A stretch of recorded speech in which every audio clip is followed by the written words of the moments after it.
This is Hope Incorporated Australia. We engage with citizens and communities to help achieve better, responsible environmental protection and stewardship, locally, nationally and globally. We work from and adjacent to the traditional lands of the Gayabal, Jadawa and Yugara peoples of southeast Queensland, and we acknowledge our deep respect for the inspiring, protective nature stewardship carried out by First Nations communities around the world for thousands of years.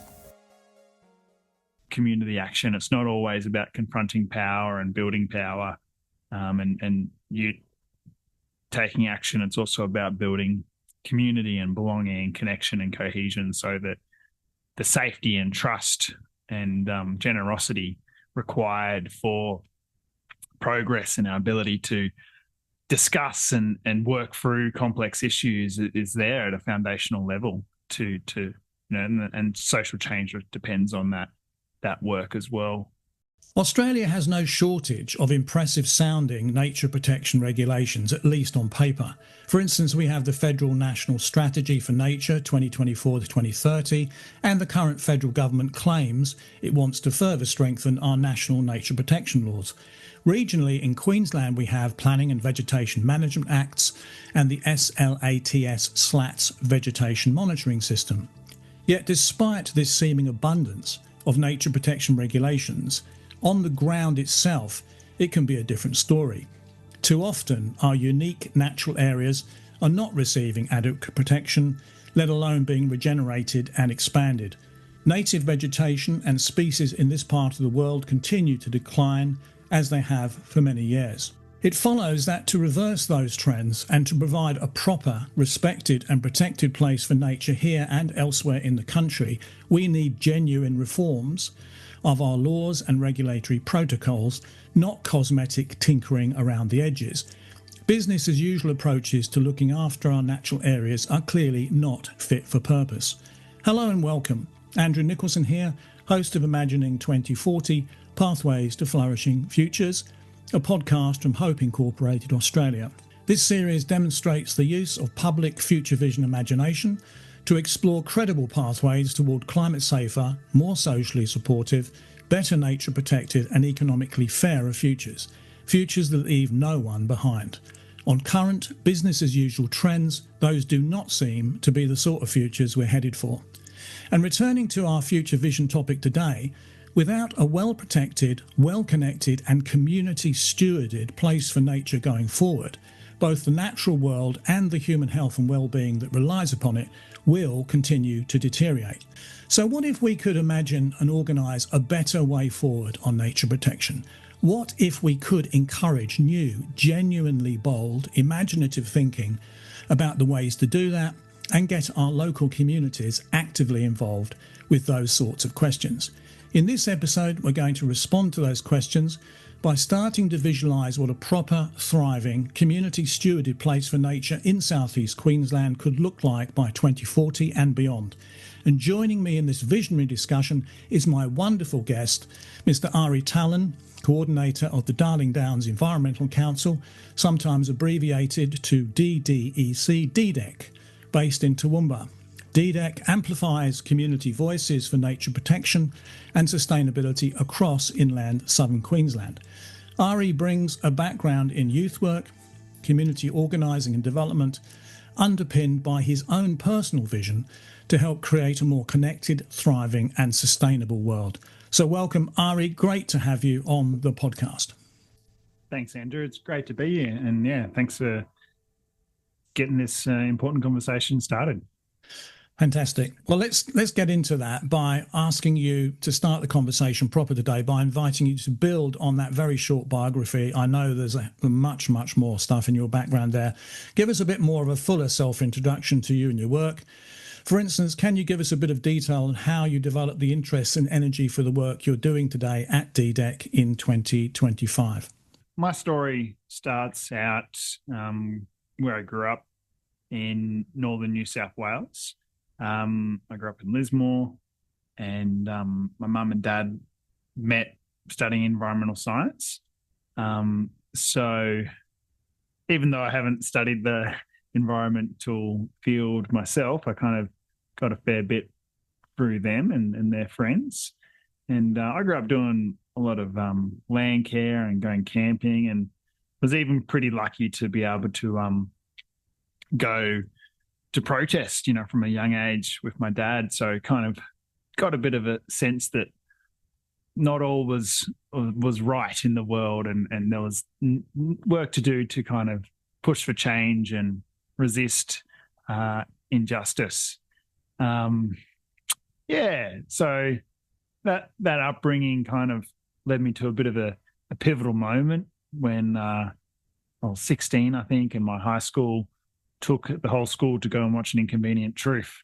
And I was at that kind of age where I was trying to make sense of who I was and what was happening around me. And I remember walking out of the cinema just, with tears in my eyes. And it felt like,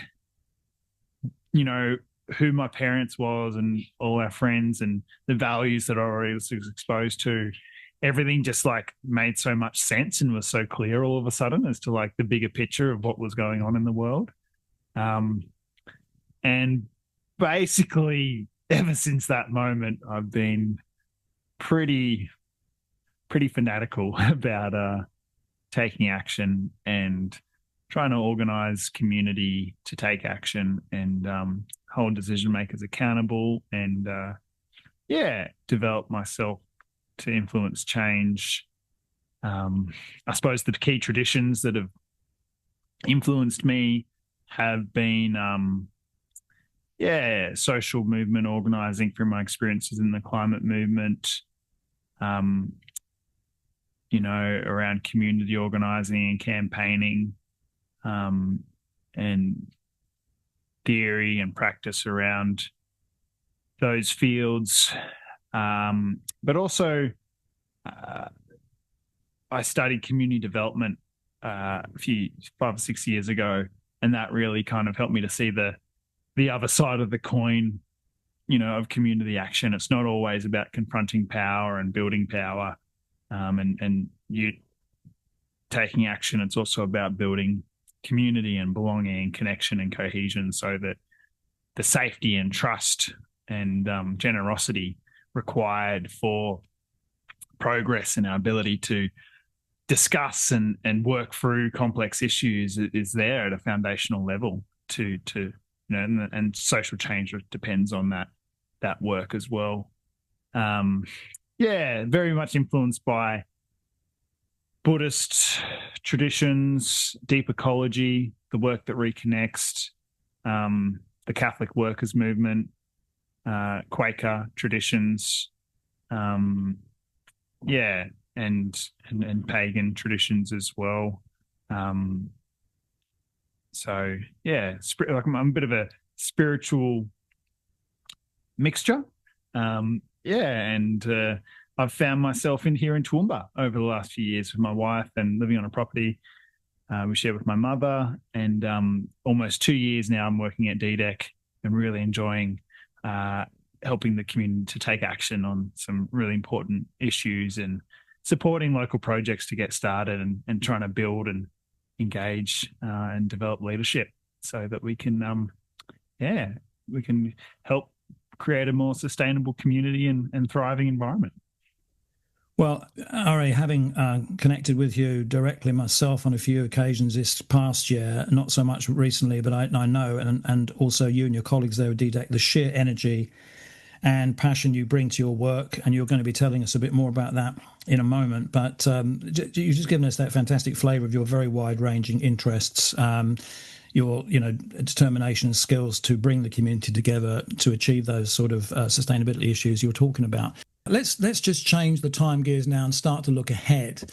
Give us some of your early thoughts on how you see your work going forward, how it may be able to contribute to getting us on to a different, more flourishing future development pathway. In this particular episode, in this case, we're talking about the pathway which might get us towards better, proper levels of nature protection and regeneration in the years ahead in our region, let's say, for the sake of argument. But also in the knowledge that achieving that type of goal of proper, respectful place for nature is going to be and is a crucial contribution to moving us toward that climate safer, more socially supportive and fairer future, which this podcast series is all about. The way I see my work is, you know, planting seeds of renewal and trying to build, you know, community capacity for positive change. You know, the future is uncertain. There are a lot of worrying trends. There's a lot of, you know, some reasons for optimism as well, but, you know, the scientific outlook is a bit harrowing, to say the least, in terms of, you know, evidence as to where the systems upon which all of life survive, you know, depend on survive, are moving towards.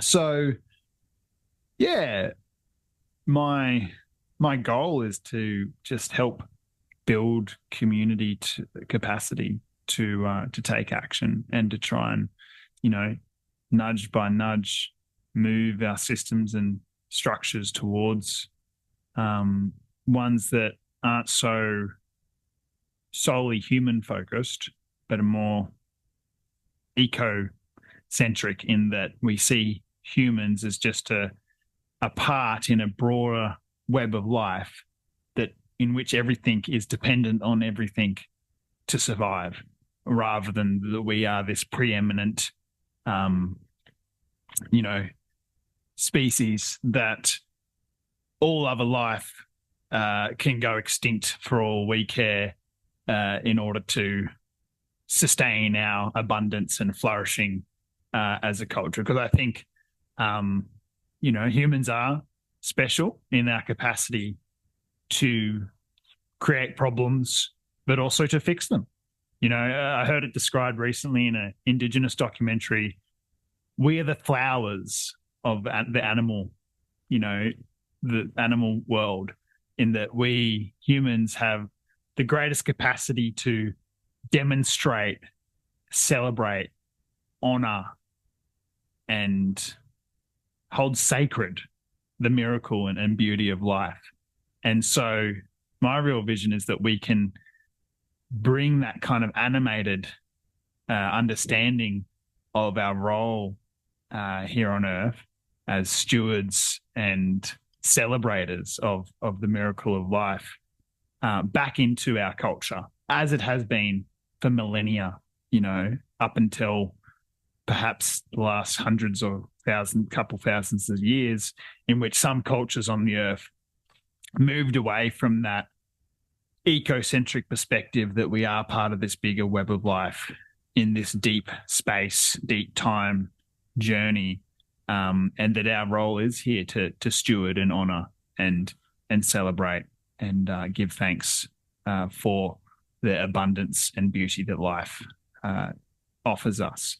So I think unless we hold sacred what gives us life deep in our hearts, we're not going to choose to value it. We're not going to choose to live in community, choose to walk lightly on the earth, choose to love ourselves.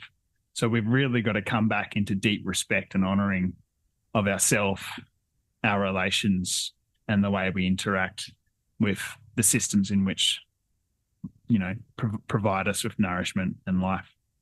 Wonderful, you know, intro to this, I suppose, at the very biggest picture, which is this, you know, we love that on this podcast series, the bigger picture view, but we're talking here about the fancy term worldview or mindset, if you like. You know, what are the actual fundamental values that any culture, any society values that makes that society run? And this, to my mind anyway, this is my interpretation of what you said there, you're contrasting, as a number of other speakers have, some speakers already on this series have pointed to this nature-centered or ecocentric worldview that greatly values nature, that understands that we are an integral part of nature, that we're not apart from it.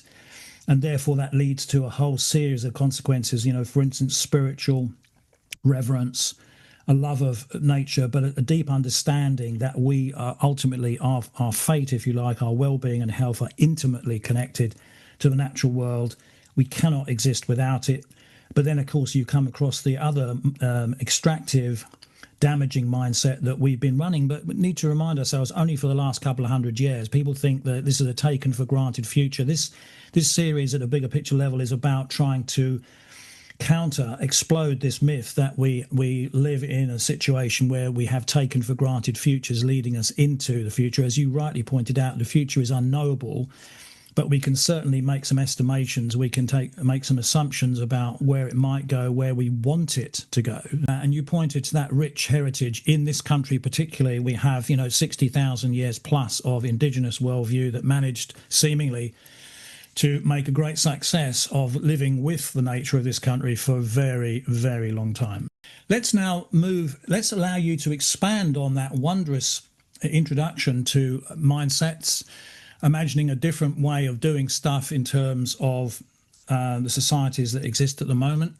Let's dive into the heart of this episode, where you get to imagine, step beyond the business as usual, nature destructive mindsets that are currently dominating the discourse here and the conversation here, to visualize other ways, other credible pathways towards flourishing futures. You've already started talking about that, but let's allow you to whet your imaginative appetite, Ahri, and really get into this. So basically, and all the listeners out there, here's the thing. You imagine you have a device that can take you forward into what I understand to be defined as the long-term future these days, 15 years ahead, 2040. You get into your time machine, or you strap on the time device, and you actually realize almost automatically that, even as you arrive there, you can see that this isn't a typical business as usual future. It's a flourishing one.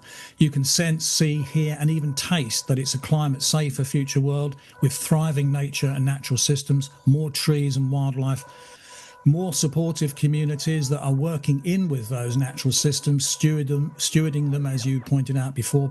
And there's a fairer economy that's actually supporting all of that, as opposed to constantly pulling at it and ripping it apart. No one's being left behind in that future, neither humans nor more than human species. And then, Ahri, you imagine you've returned to 2025 after this amazing trip, and you're ready to share your visionary time travel report with us. So, Ahri, digging into that experience of being in the future in 2040, where it was all as you had envisaged, give us a summary from that report now. What did you see, hear, and feel in that flourishing 2040 future?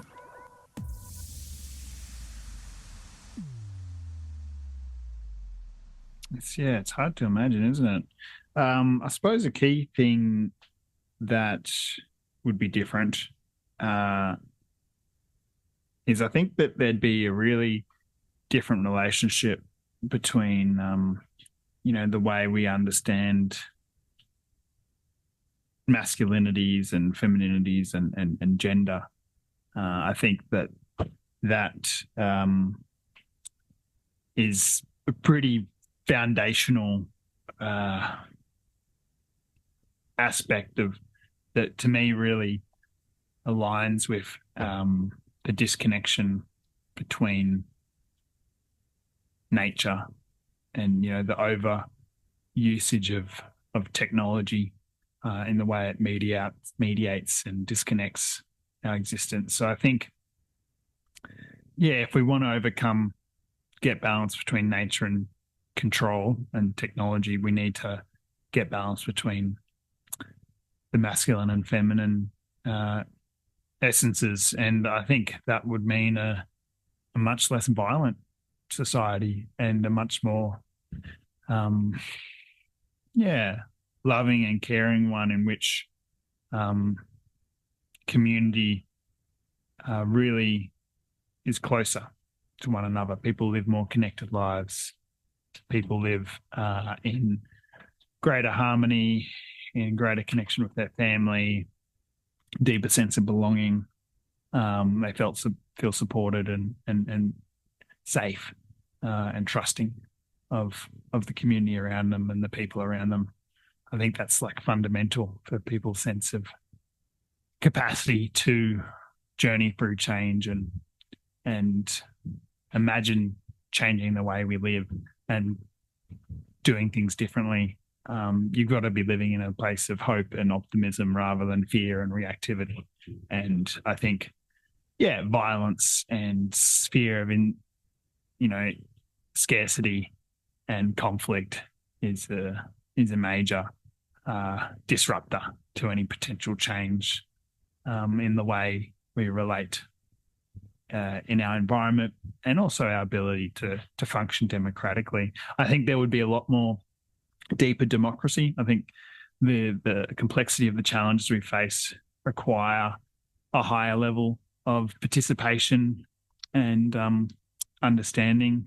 I feel like we've all got supercomputers available to us everywhere we go, and transport that allows us to move around quickly, yet we've still got a democratic system based on aristocracy, basically the wealthiest and most educated who can organise themselves to get elected and go down to Canberra, and there's very limited beyond consultation opportunity for input and for the community to work through and discuss complex issues. So I think citizens' assemblies, use of sortition systems, like democracy was originally designed in Athens with random selection of citizens who could opt out, but if willing, were given a chance to participate in part of the legislative process, which I think really demands the engagement and fulfillment, of democratic skills within our culture. I think to achieve those democratic standards that we need to reach to solve complex problems, we also need democracy to be much more deeply engaged in our economy, because it needs to be part of the way we live, working through issues, making decisions together, sharing resources and benefits more equitably. So I think in that future, we would see a lot more socially oriented and cooperatively governed models of business, and less reliance on just the government or just the market to solve human needs and human desires, and more utilization of models that are non-profit or cooperatively owned for community benefit and member benefit to address our problems without relying on centralized authority or total free market, everyone at each other's throats approaches, that actually, and I think a healthy economic kind of ecosystem actually requires that. If we want to have democracy that balances individual freedom and collective responsibility, if we want to balance, welfare and the ability to care for one another when we're down and our luck is not good, versus people's individual desire to pursue their own goals for their own purposes. We need to have a more social, cooperative, pluralist understanding of our economic system that builds up civil society and builds up that cooperative economy to ensure that government doesn't take on too much responsibility and things don't become too centralized, but also that markets and corporations don't have too much power and there's too much of a profit orientation in the different parts of our economy. It also builds community as well and involves people in the decisions that affect their lives. I think spiritually is going to be the most interesting part of this transition. And, I'm really curious how that looks, because the question is, how much do we hold on to the traditions that we have had over the last 1,000 years, and how much do we weave the wisdom together from those traditions and bring them into balance in ways that we know we may have been, neglecting in terms of values that we have, about valuing the feminine and valuing nature, things that haven't always been so strong, particularly over the last 2,000 years in a lot of the major spiritual traditions. Those spiritual traditions have taught us a lot, and I think, changed humanity in a direction that was inevitable as societies became more complex. But I think, it's going to be interesting to how we find balance for those values so that we can have greater harmony with nature and between the genders as well. So how the community experiences and develops that will be something that will happen differently everywhere, and a journey that I'm really excited to go on, and particularly in partnership with First Nations people, and exploring how we can kind of build that safety and trust to and equity. We can't work with them unless they're not feeling like they're still being totally screwed over and ripped off. There's got to be equitable power relationships to have trust and work with them to create that new sense of shared connection to the land and shared reverence and honouring of the land and culture. So I think that's really important as well. Ahri, thanks for sharing your impressions of 2040 and the way that you approached it, looking at the sort of values as opposed to, look, I'm not visualizing a specific picture here in my head, but the underpinning values that would need to be in place. Fantastic stuff. Any of our guests that do this exercise, which many have found quite difficult off the bat, but they've warmed to it as they've got into it. If this is using future vision imagination, not just for entertainment, nothing wrong with that, creating a utopian or dystopian fantasy, but not in this case. We're trying to help craft credible visions of possible flourishing futures, grounded in professional expertise, lived experience, and a public desire to achieve better development pathways. All of the surveys out there show this, that massive numbers of the public want better future development pathways, safeguarding the well-being of generations to follow. And this series is about helping to explore intriguing questions like, for instance, what if many more people could imagine and visualize flourishing futures? Can't even pronounce it, there you go. Could an increase in the use of such public imagination help make achieving those types of futures more likely? For instance, what could happen if enough people sought answers to a question like, what if the goal of achieving a proper place for nature in this region was incorporated as an organising principle in future citizen-led decision-making? Okay, just before we move on to the next section, Ahri, let's have a quick debrief, because time travel I've found during this series can be quite tiring, fatiguing or upending. So let's do a quick check-in to confirm that we're all safely back in 2025. So Ahri, what month and year is this? It's November 2025. Okay, great. We're safely back in 2025. And let's stay grounded in the present as we and our listeners now explore another way to imagine flourishing futures by noticing what's already here and emerging in the here and now. That is, noticing existing initiatives which we can think of as pointers or signals toward better ways of doing development, which, if they were amplified, multiplied and extended, could increase our chances to achieve genuinely flourishing futures.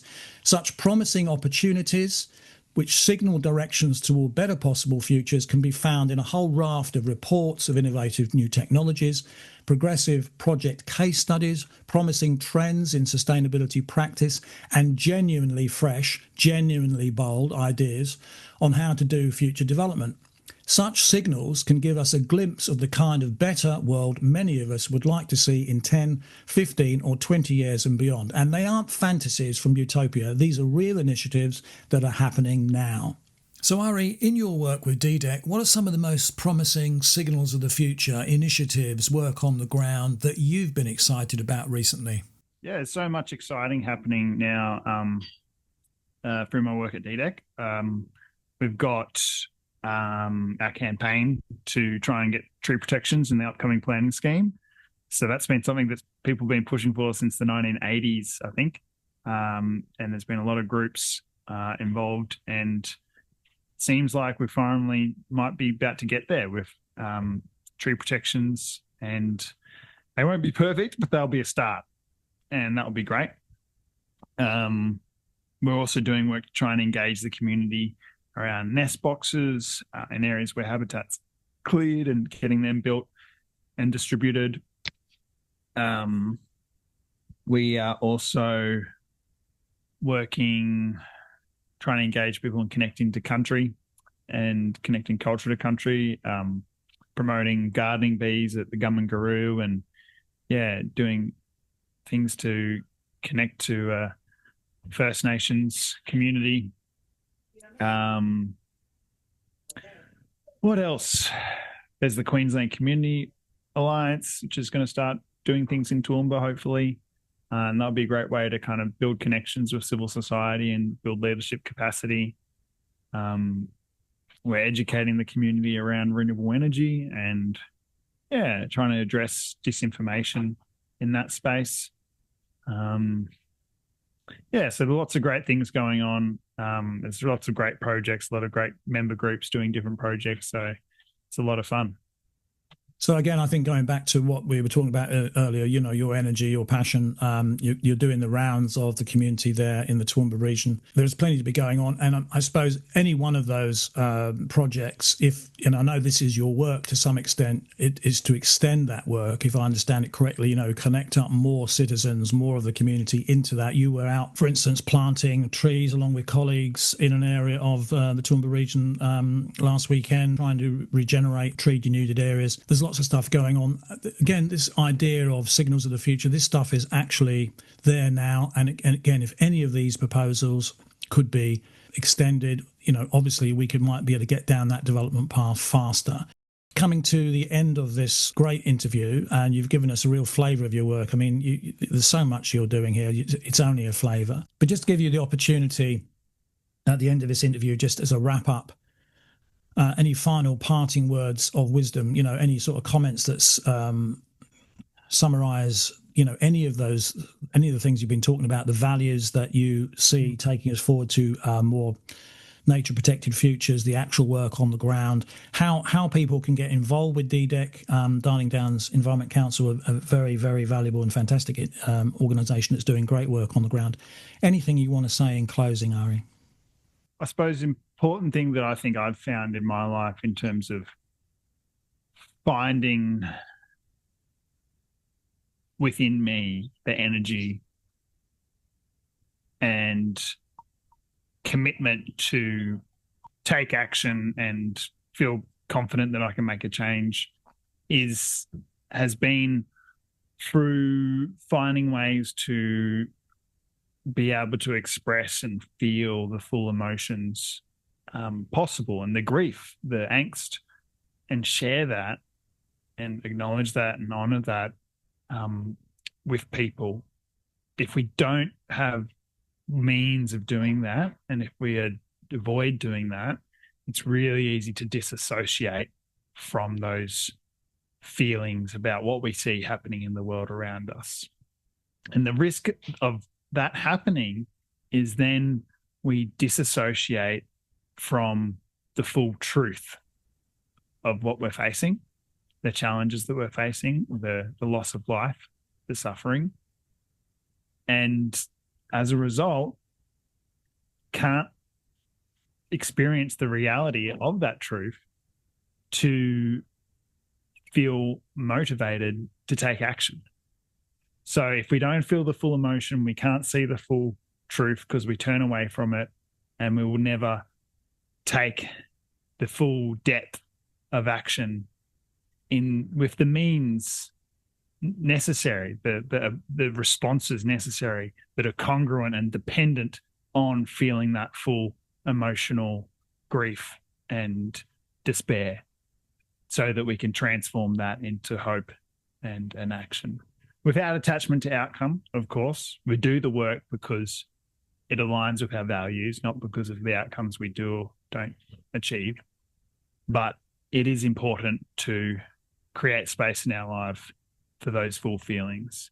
And that's what I encourage everyone to find ways to do, because our society, it's like a fish swimming against the stream. Our society teaches us to think about ourselves, to focus on our welfare, what we want, to feed our ego.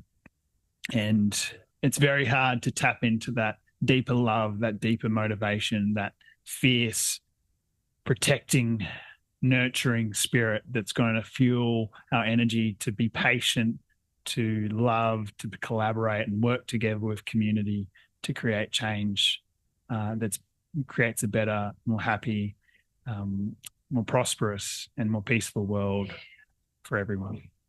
Couldn't agree more. And I think as the sort of plug, I suppose, for this series, I think imagination, future vision imagination can play a very valuable and important role in that whole area of psychological need. the psychological shut-off, which is completely understandable at one level. People, looking at the horrors, the disappointment, the disillusion, the sadness of our current development pathways, to some extent shutting off. It's a natural response at one level, but as you imply, not a helpful one in terms of actually getting stuff changed. I think imagination, I've personally found this, doing this series this year so far, the ability to think outside of the box of so-called present reality, to imagine different realities. And let's face it, any major progress in human society down the centuries has come about through imagination. Imagination is the fuel to actually envisage better prospects and then agitate for them. You have to first visualize the better future before you can actually move towards it. But look, well said. And thank you so much for your time, Ahri. On behalf of Householders Options to Protect the Environment, Hope Incorporated Australia, fantastic interview. You've given me a lot to think about. I'm sure you've given our listeners a lot to think about. We're going to put some links to DDEC's fantastic work and your work in the show notes. People can go there. Please look at the work of the Darling Downs Environment Council if you're in this region of Toowoomba, South East Queensland, because they do sterling work in so many different ways. And consider joining that group as well, that organisation. It's always looking for members, as all are the various nature protection groups in this area. But listen, Ahri, once again, thank you so much for your time on this wonderful interview. Thank you so much, Andrew, for having me, and thanks for doing it. And so now over to you, our audience, our growing community of visionary thinkers. What will you take from today's imaginative conversation on the possibilities to help achieve flourishing futures which create a properly protected, respected and community stewarded place for nature in South East Queensland by 2040 and beyond? Each of our episodes invites you to join this experiment in future visioning. What if a podcast like this could help spark the shift we need toward more just, sustainable development pathways? What if more citizens harnessed their imaginations to map out preferable, credible futures and advocated politically to make them real? Only time will tell if we can answer such questions. Meanwhile, we hope this episode inspires your own imaginative conversations in homes, workplaces, communities and beyond.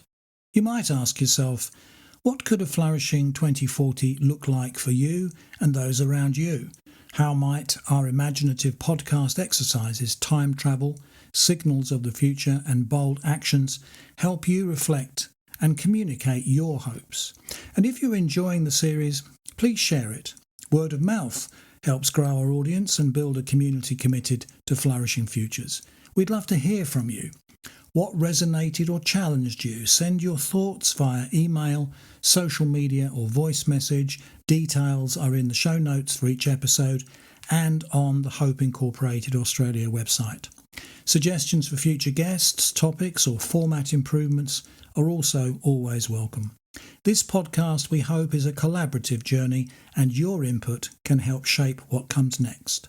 So until that next time, keep your imaginations alive, keep wearing your flourishing futures hat and keep sharing ideas about how together we can reimagine development pathways toward a thriving, flourishing 2040 and beyond. My name is Andrew Nicholson, host of Imagining 2040, and thank you so much for listening. Hope Incorporated Australia, providing podcasts, research and community educational outreach to help achieve our vision of a society which is sustainable and just, ecologically, socially and economically. For more details on our work, please visit our website at www.hopeaustralia.org.au.